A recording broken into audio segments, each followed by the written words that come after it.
महादेव और गरीब लकड़हारे की सच्ची भक्ति। 10 मिनट की लंबी कहानी। बहुत समय पहले हिमालय के पास एक छोटा सा गांव था।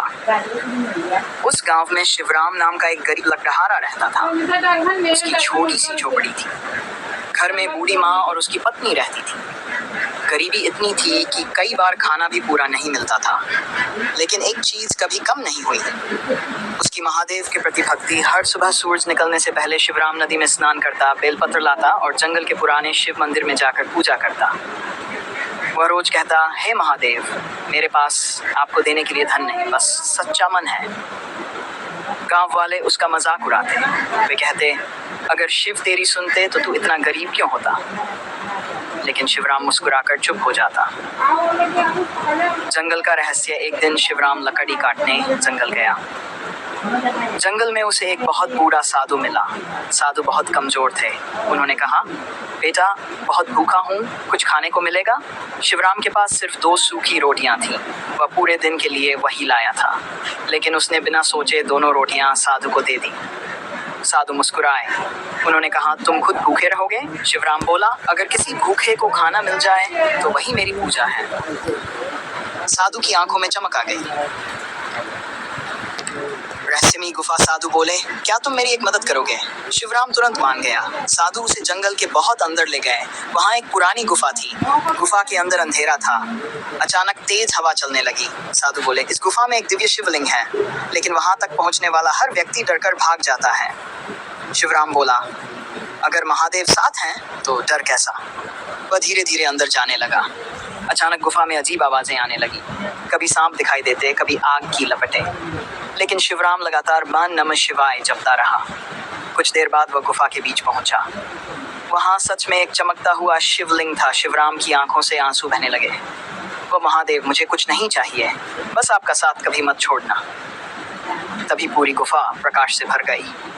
महादेव का प्रकट होना। अचानक डमरू की आवाज गूंजने लगी। शिवराम ने आंखें खोली तो उसके सामने स्वयं महादेव खड़े थे। जटाएं, तीसरा नेत्र, गले में सर्प, हाथ में त्रिशूल। शिवराम कांपने लगा। वह रोते हुए उनके चरणों में गिर पड़ा।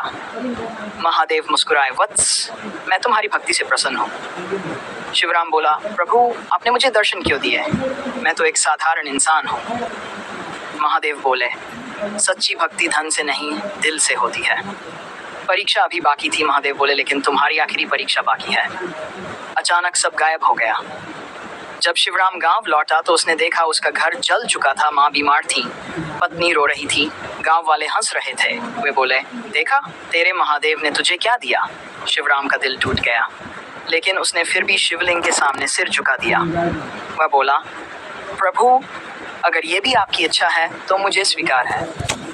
उसी समय आकाश में बिजली चमकी, तेज बारिश शुरू हो गई। गांव वाले डर गए।